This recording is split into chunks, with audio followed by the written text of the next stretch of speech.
I've commented in a couple of previous videos about some questions that have been raised in my mind, I guess in a more focused way recently, as I remember wondering back in, I believe it was 1998, when Clinton went into what was going on in the Balkans with the U.S. military. And since that time, it seems like we are regularly having U.S. troops positioned in conflicts around the world, most recently Ukraine, and following the debacle of the exit from Afghanistan that Biden authorized, the excuses represented or reflected in the 10-page document that has recently been released analyzing that evacuation. I haven't looked at the full document, but from what I've heard, it seems like it's a textbook example on how to try to deflect blame to somebody else, and particularly your predecessors, as if you have no control over what's going on, rather than assuming, particularly as President of the United States, responsibility for what's going on under your watch, particularly given the fact that many other things that uh, Trump had done, President Trump had done, President Biden has taken action against or to counter um, counter what Trump had done. So anyway, that's another particular topic we can look at later. But my concern here is actually the degree to which, particularly Christians, and then particularly second to Christians, conservatives, how we have to answer for our support, not for the U.S. military, but for the way the U.S. military has been used over the last several decades. And I'm asking this question in particular with respect to a couple of videos that I've recently seen that I've linked below, but also in the broader context of where America finds herself on the world stage today.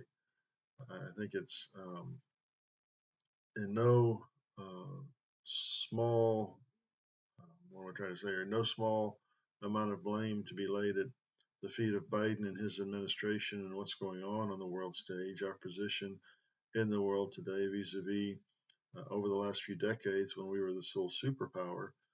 But I think that in the context of being the sole superpower, we lost sight of what our place in the world ought to be as a democracy, as a quote, uh, Christian nation, which I would suggest that we aren't and weren't intended to be a Christian nation, a nation perhaps guided on by or built on principles that are found in the context of the Christian faith, generally speaking, the Western faith traditions, generally speaking, but that the ideals of liberty enshrined in the Constitution and the ideas of the founders were not that America would be, particularly not by law, a Christian nation, but a nation in which individuals and communities can come together to live life as they understood life ought to be lived, whatever that understanding, whatever that framing might be, and in the context of free exchange of ideas and mutual respect, in a context of a common marketplace of discussion on the principles and in a sense of the agora in ancient Greece, in Athens, that people would be able to exchange opinions on their differing ideas, but the people would be free to live within the communities, particularly within their own private households, in the way they thought life ought to be lived, as opposed to any kind of top down implementation of beliefs of one individual or one group, no matter how large the group, wholesale on everybody.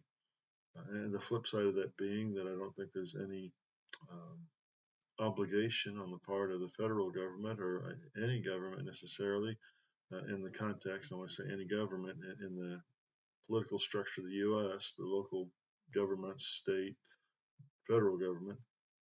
I mean, it's a majority rule. It's a representative republic, not a democracy, but in that context, it's majority rule.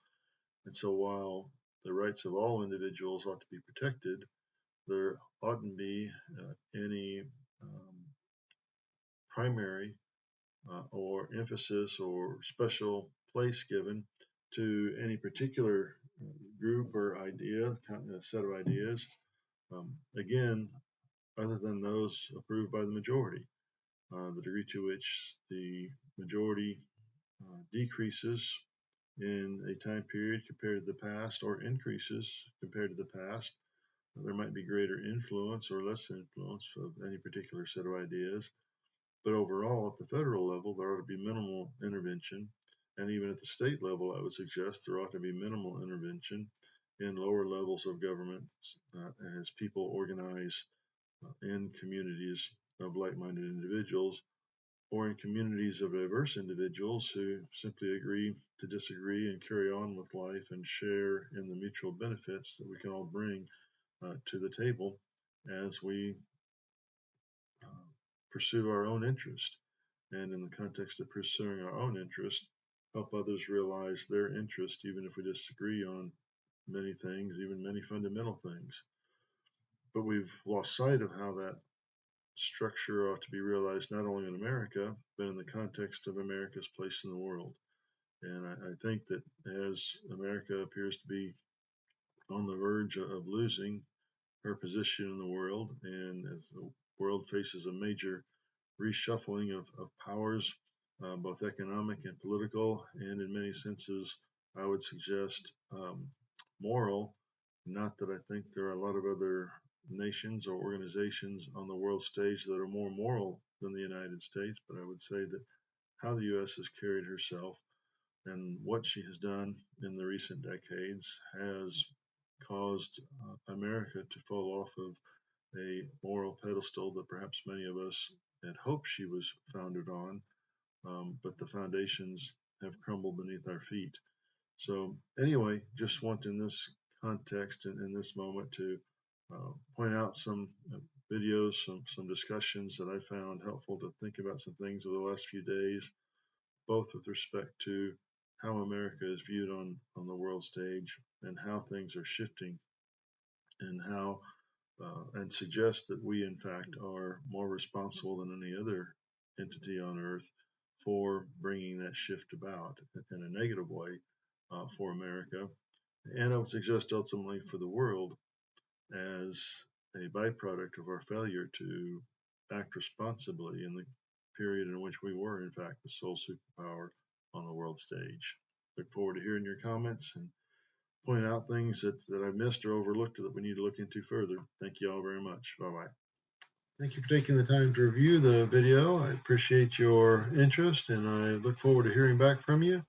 I have provided a couple options here for you to consider, and there are others on the channel if you have time to take a look. I would like to hear back from you, whether it's comments on these videos or suggestions for other topics to review. Thank you very much for your time. Appreciate it. Bye bye.